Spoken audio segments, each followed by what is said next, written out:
Hi and welcome to my channel. If you're new here, I'm Øystein and I'm trying to become a bookworm.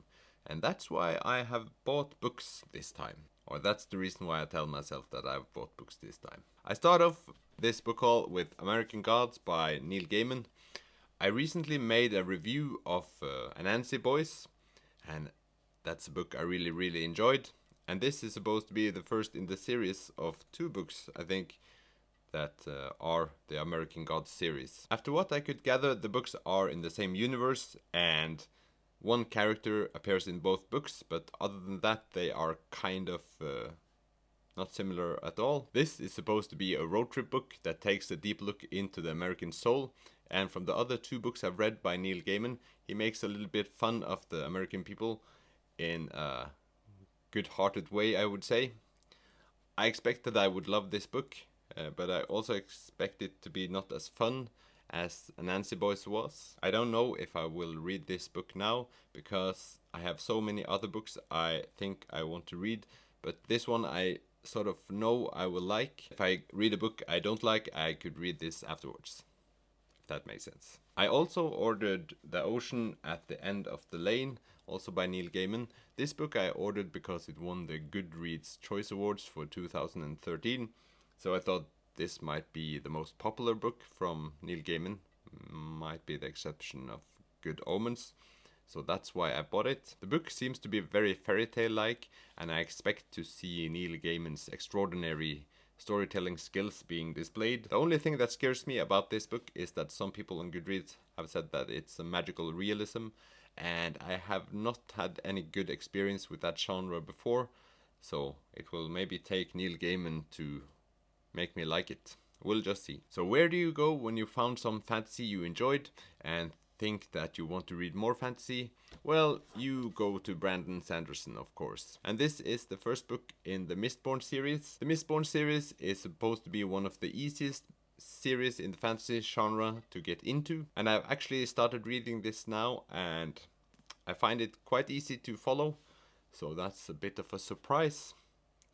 It's about an evil empire ruled by an evil person, and we have a group of people that want to change things. So a pretty classic plot, and I'm intrigued to see where it leads me, and if I will be hooked on fantasy in general, and if I will finish this series. That we don't know yet. I'm also a bit disappointed by the cover. I always pictured fantasy books to look like these colorful, huge books, and this is quite plain. So, disappointed there, we'll see when I finish the book. Since I dared myself into the fantasy world, I thought this was a golden opportunity to also explore something else, namely sci-fi, and this is Ready Player One by Ernst Cline. Now a major movie, now a major motion picture. It's set in 2044, and we have this utopia where people escape to in their minds, and this one person tries to take control over the utopia. I'm sort of skeptical, but I've been surprised before, and I sort of, after these months with reading, I get that reading the books are quite a different experience with making your own pictures in your head. So we'll give it a try at some point. Have not decided when I'm going to read this yet. We're now going over to the Halloween themed part of this book haul, and we start off with Heart-Shaped Box by Joe Hill. This has a musical theme in it, which I really enjoy. Haven't read the book yet, but I like music, and sort of I think that will be an advantage for this book. It was recommended to me by a friend, and it's about an aging rock star called Judas Coin, which I thought sounded quite funny. I won't read that much about this book because I'm afraid of spoilers, especially with the horror genre. I don't want to get to know too much before I read it, so we'll see. And the next one is Pet Sematary by Stephen King.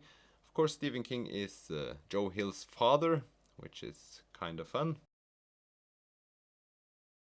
I don't know anything about this book. I've only heard a lot of people talking about it as being very gruesome. I have to say this is one of the books I bought because it's Stephen King, so I can say that I've read a Stephen King book. I might enjoy it, but I don't know yet. I can tell you one thing I don't like, and that's the small size.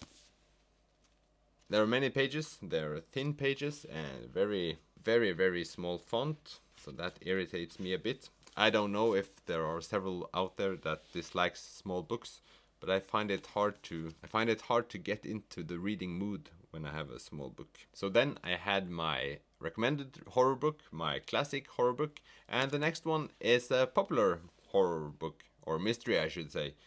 Might not be a horror, but mystery and crime and suspense. Thursday Murder Club by Richard Osmond.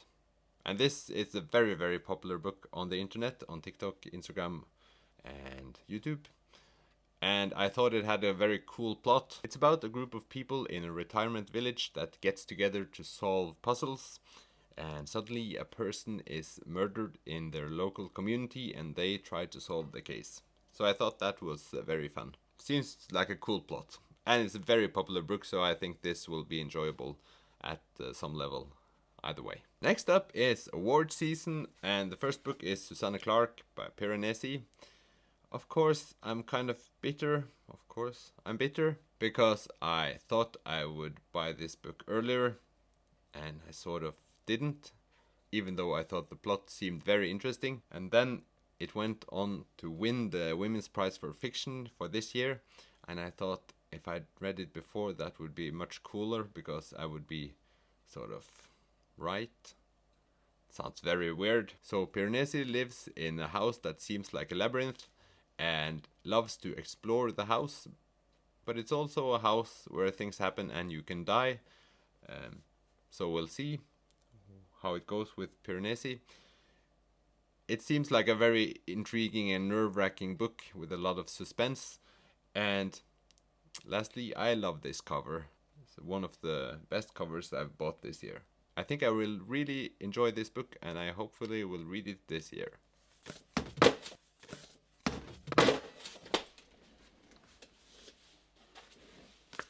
Next on the list is No One Is Talking About This by Patricia Lockwood.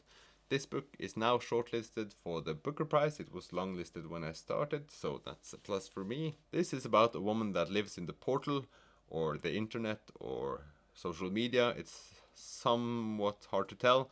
And the book is it's intriguingly written, but it's kind of weirdly written as well. You can't say that there's a clear storyline in the first half. You're sort of trapped in internet in some way, I would say. It's really easy to read and it's quite fast to read.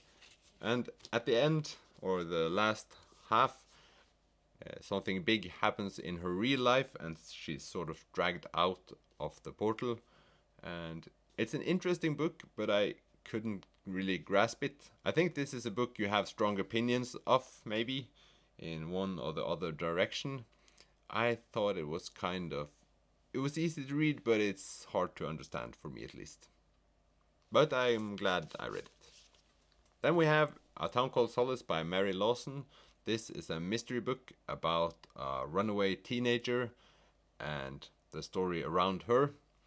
We get a viewpoint from 3 different people around the missing girl, and they all tell a story which sort of sums up in another plot besides the missing girl, but also intertwined with the missing girl. I thought this was a very enjoyable read. Might not be more or less. I liked reading it, but I have no strong feelings about it afterwards. And this was not shortlisted for the Booker Prize, but longlisted. Then we are over in the miscellaneous category, and we start off with Animal Farm by George Orwell. This is a book I've been meaning to read for a long time, ever since I read 1984 and liked that one. And as a not bookworm person, this is a very short book, which is really, really good for someone like me. A farm is taken over by its overworked, mistreated animals. With flaming idealism and stirring slogans, they set out to create a paradise of progress, justice, and equality. It's such an intriguing plot, and it sounds like something I would enjoy very much. Also, of course, being Orwell, it's very, very political, but it's also said to be humorous. So I have huge expectations for this book. This is one of the only books I think I will give 5 stars when I'm finished with. Of course, the book I feel like I have to read as well. The next books I found at a thrift store, and it's Edward Huem, both of them.